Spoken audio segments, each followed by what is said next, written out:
अब आचार्य महाराज शिष्य से कह रहे हैं कि इस शरीर के लिए जो भोग सामग्री प्राप्त करना पड़ती है उसके लिए कितना श्रम करना पड़ता है और श्रम आदि करके तब जाके इस शरीर की हम पूर्ति कर पाते। तो आचार्य महाराज कह रहे जिस शरीर की पूर्ति में हम हमेशा लगे रहते उसके स्वभाव के बारे में तो समझ लो। तुमने स्वभाव तो समझा नहीं उसका, और उसकी खुशामद में 24 घंटे लगे हो तो उसका स्वभाव क्या है। शिष्य कह रहा है आचार्य महाराज से, तो बता दो आप कैसा स्वभाव है। उसी के लिए यह 18वां श्लोक आ रहा है, इसका उच्चारण करें। भवन्तिप भवन्तिप प्राकस्वराघात प्राप प्राप यत् संगम संग भवन्ति भवन्ति प्राप्त यत् संगे भवन्ति प्राप यत् संगे भवन्ति नहीं प्रागस्वराघात करना। भवन्ति प्राप्त यत् संगे मसुचीनी। दोनों तरह के पाठ हैं, हिरस्व मात्रा भी है चा में और कहीं दीर्घ, दोनों हैं। मसुचीनी मसुचीनी सुचि न्यपी सुचि न्यपी मसुचीनी सुचि न्यपी। या तो नाश्ता पढ़े सुचीन पढ़ो, यपी ये सब पढ़ो, ना तो पढ़ नहीं पड़ेगा, स्वराघात नहीं होना यहाँ क्योंकि दीर्घ है। सुचि न्यपी ऐसा ज़्यादा अच्छा रहेगा। मसुचीनी सुचि न्यपी मसुचि मसुचीनी मसुचीनी मसुचीनी सुचि न्यपी मसुचीनी सुचि न्यपी। सा कायः विसर्ग कायः संत संत तापायश तापायश सकाया संत तापायश सकाया संत तापायश। तदर्थम तदर्थम प्रार्थना प्रार्थना प्रार्थना वृथा वृथा। तदर्थम प्रार्थना वृथा तदर्थम प्रार्थना वृथा। कहाँ हो रही उच्चारण में कठिनाई? ठीक से बन रहा? कहीं कोई गड़बड़ी हो रही? नहीं हो रही। गड़बड़ी कहाँ हो रही? स्वराघात नहीं। भवन्तिप क्या पढ़ना है? भवन्तिप भवन्ति पढ़ेंगे तो स्वराघात नहीं होगा। स्वराघात की क्या आवश्यकता है ये प्रश्न आएगा। तो स्वराघात से लय पढ़ने में व्यवस्थित बनती है। अब आप बताओ मंगलई चरण पढ़ेंगे यस से स्वयं तो क्या बनेगी लय? इसलिए यस्य ऐसे तो ये में लय बद्धता ठीक बनती। और ह्रस्व और दीर्घ इसी से होते हैं। कहीं हमें दीर्घ करना है तो इससे ही दीर्घ होता है, इसलिए वो स्वराघात होते ही है। और स्वराघात नहीं करने से उच्चारण की शुद्धि नहीं मानी जाती। ठीक हो रहा? कहीं दिक्कत नहीं है? देखो 5 वर्ग होते हैं कवर्ग, ठीक है जी। कबर का है का खा गा, तो का खा गा घा इया इया इया है जी। पंचम जिस वर्ग का जो अक्षर होगा उसका वो अक्षर रहेगा बिंदी के रूप में, तो का खा गा घा इया इया है जी।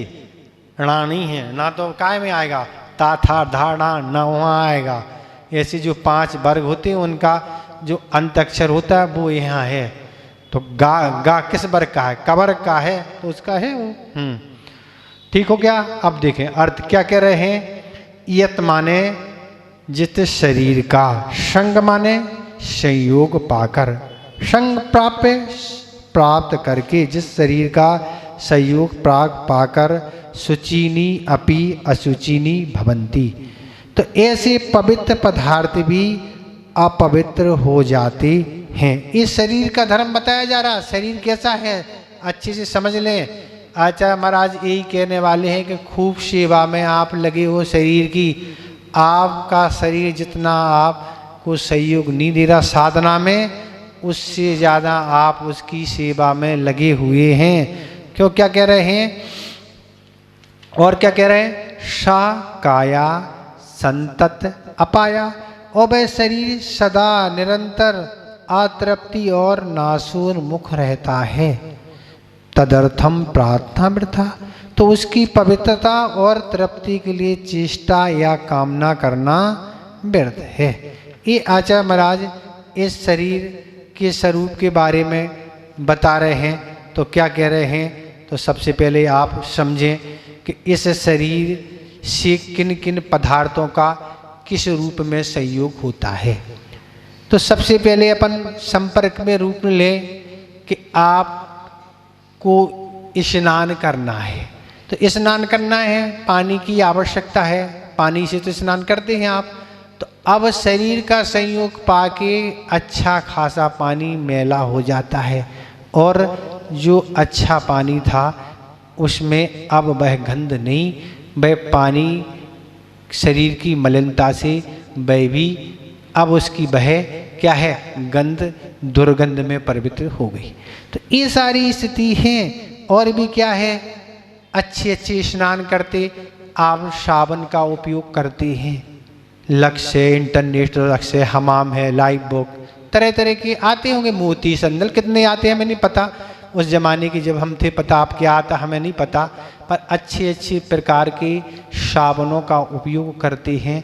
क्यों, शरीर की क्या है अच्छे से चमक जाए वो क्या। और तरह तरह के शैम्पू का भी उपयोग करते हैं लोग, करते हैं कि नहीं। तो ऐसे ऐसे सब उपयोग करते हैं। आचार्य ने कहा था कि संसारी प्राणी को तन धोने में बहुत आनंद आता है। जब भी वह स्नान आदि करता है तन बहुत अच्छा उसको लगता है, पर मन को धोने में पसीना आता है। मन की शुद्धि नहीं करता। मन हमारा शुद्ध हो जाए, स्वच्छ हो जाए, पापों से दूर हो जाए, हमारे अंदर अच्छे विचार आ जाएं, ये पुरुषार्थ नहीं। तन धोने में बहुत उसको आनंद है, पर मन धोने में इसको आनंद नहीं आता। मन अगर धो गया तो सब कुछ अच्छा हो जाएगा। तो ये इसकी स्थिति है कि मन को ये नहीं धो रहा है, बस तन को धोने में बस आनंदित होता है। तो तन को धोने में क्या है, तरह तरह के लोग, बांध भी डैम होते हैं, तालाब है, नदी है, स्विमिंग पूल है, फव्वारे हैं, तरह तरह के नल आदि और भी तरह तरह के साधनों से इस शरीर की शुद्धि करता। कितना पानी, बहुत ज़्यादा पानी का उपयोग करता है। और क्या है, गर्मी के दिन में तो 2-3 बार वैसे ही हो जाता होगा कम से कम, सामान्य से एक बार। तो गर्मी में तो कितनी बार कर लो, पानी में डूबे रहो तो कोई बात ही नहीं महाराज, बहुत गर्मी लगती है। तो गर्मी के दिन में तो इस तरह से होते हैं। पर पूजन, अभिषेक, आहार दान आदि के लिए शरीर की शुद्धि तो आवश्यक है। वह शुद्धि अलग है, वह अपन सीमित पानी से कर सकते हैं और सीमित वस्तुओं से कर सकते हैं। पर जो चमक दमक है उसके लिए पानी और इन वस्तुओं का उपयोग कितना करना पड़ता, आप स्वयं विचार करें। तो इस तरह से कह रहे हैं, ये सारी चीज़ें आप लगाते हैं और क्या होते हैं, सब आपने लगा लिया। और फिर क्या हुआ, आपको फिर तेल, स्नान के बाद तेल लगाना पड़ता, क्योर, कार्पन, चमेली, चंदन और आंवला, तरह तरह के तेल आते हैं। फिर सेंट भी लगाते हैं, फिर पाउडर है, पॉन्ड्स आदि बहुत सारे आते, और लिपस्टिक, नेल पॉलिश, ये सारे तरह की आप इन चीज़ों का उपयोग शरीर में करते हैं। फिर आपको वस्त्र भी पहनना, तो वस्त्र भी अच्छे तरह के पाउडर में आप धोते तलते हैं ना, अच्छे से तलते हैं और उनमें क्या लगाते हैं, वो भी लगाते हैं। एक और क्या चीज़ आती है, एक और टिनोपाल आता है, वो भी लगाते हैं, जिससे और उसकी गंदगी निकलती है पाउडर के बाद। ऐसे सारे आप अच्छे से वस्त्र लगा लेते, प्रेस आदि करके, बिल्कुल उसमें कुछ गुड़ी वगैरह नहीं होने चाहिए। फिर आप अपने शरीर पर धारण कर लेते हैं और धारण करके जब आप कहीं जाते हैं सारी व्यवस्थित शरीर करके, पर गर्मी का जब प्रकोप रहता है तो बस चंद मिनटों में क्या होता है, वो आपने जो 2-3 घंटे लगाए हैं ना, वस्त्र भी अच्छे पहने हैं, साबुन वगैरह जितने भी चीज़ें आपने लगाई हैं, साबुन है, सेंट है, पाउडर आदि सब कुछ अच्छे से अच्छी क्वालिटी का तेल वगैरह सब कुछ लगाया है। जैसे गर्मी का उस पर असर पड़ेगा, पसीना आएगा, अब वो सब वस्तुएं जो सुगंधित थी जो आपने लगाई थी वो सब दुर्गंधित तो हो गई। ये आचार्य महाराज कह रहे, ये शरीर की संगति है, शुचिनी अशुचिनी भी। अच्छे अच्छे पदार्थ इस शरीर की संगति ने बेकार कर दिए।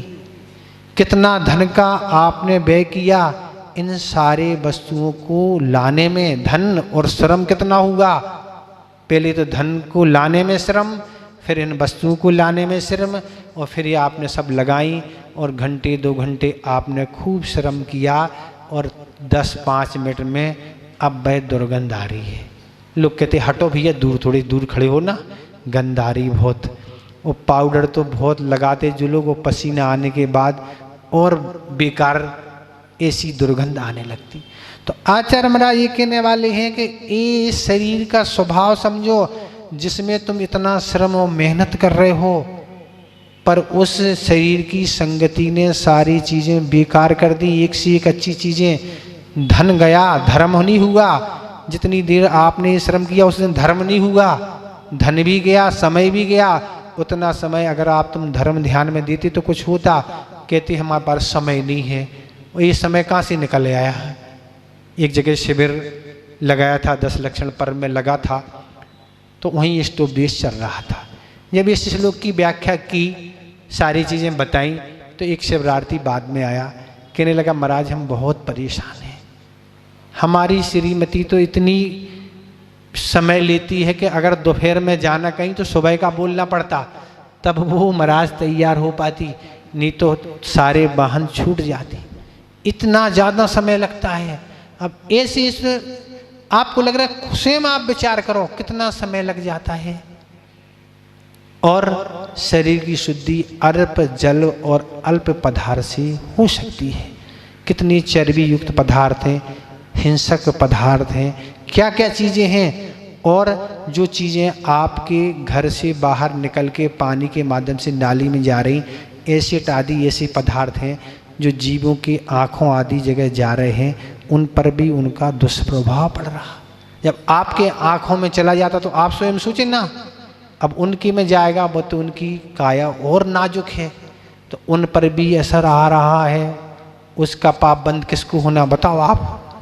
ये सारी स्थिति पे आपको विचार करना है। तो आचार्य महाराज कह रहे हैं इसकी संगति का ये प्रभाव है कि ऐसा कुछ सब कुछ धन हो कि इस धन को बहुत मेहनत से कमाया और चंद मिनटों में 400 से 400 रुपये की क्रीम आती। बताते लोग, हमें नहीं पता ना, अपन ना लगाई घर में ना यहाँ, अपन को पता ही नहीं। लोग बताते 400 से 400 रुपये की क्रीम आती और लगाते हैं, पर काले के काले ही बने रहते हैं, गोरे कभी होते नहीं हैं।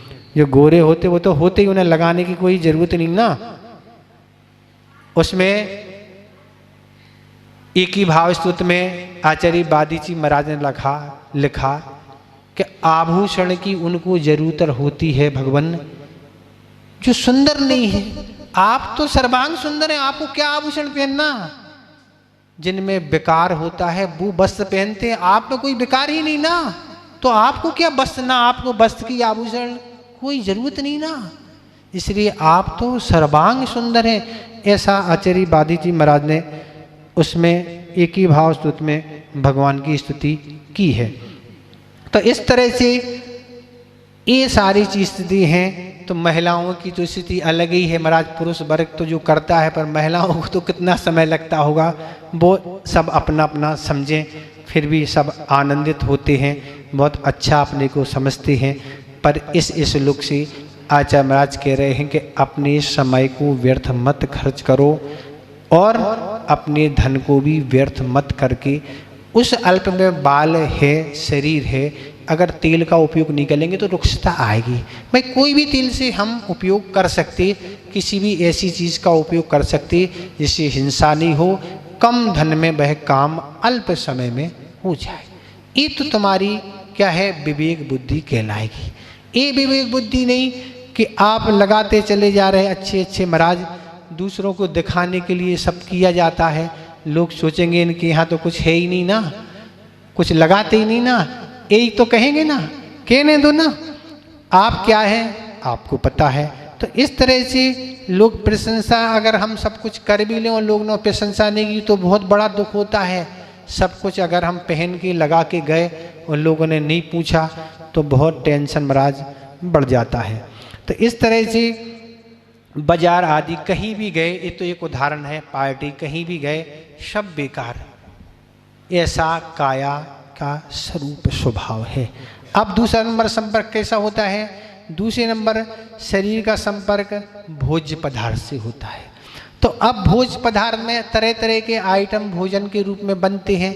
आज तो तरह तरह की मैगजीनें आती हैं, टीवी पर समाचार आते हैं, यूट्यूब पे बताते लोग डरे रहते हैं, रिसर्च करते रहते हैं, मोबाइल पे भी आता है, पेपर में भी, और सलाह देने वाले बहुत सारे हैं जो सलाह देते रहते क्या बनाना क्या करना है।